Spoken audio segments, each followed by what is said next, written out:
നിയോഗത്തോടെ അമ്മയോട് പറഞ്ഞു.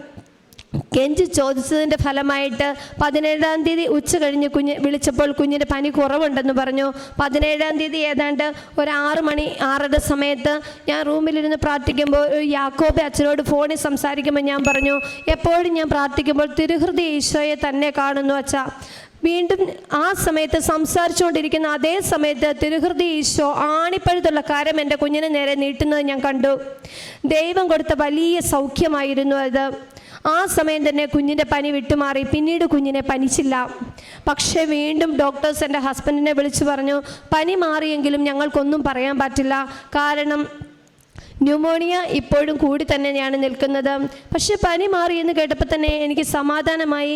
മാതാവ് ഇടപെടുന്നുണ്ട്, ദൈവം ഇടപെടുന്നുണ്ടെന്നുള്ള ഒരു ഉറച്ച വിശ്വാസമുണ്ടായിരുന്നു. പ്രാർത്ഥനയിൽ തന്നെ തുടർന്നുകൊണ്ടിരുന്നു. 20-ാം തീയതി ഞാൻ എൻ്റെ കുഞ്ഞിൻ്റെ അടുത്തേക്ക് വരികയാണ്. അപ്പോഴേക്കും കുഞ്ഞ് കുറേശ്ശെയൊക്കെ ഭക്ഷണം കഴിച്ചു തുടങ്ങി. അത്യാവശ്യം ബാലൻസോടെ പിടിച്ചിരുത്തിയാൽ ഇരിക്കുമെന്നൊരവസ്ഥയിലേക്കായി. നിങ്ങൾ കാണുന്ന അവസ്ഥയല്ല, ഒരു വിരൽ പോലും അനക്കാൻ പറ്റത്തില്ലാത്ത അവസ്ഥയിലായിരുന്നു എൻ്റെ കുഞ്ഞ്.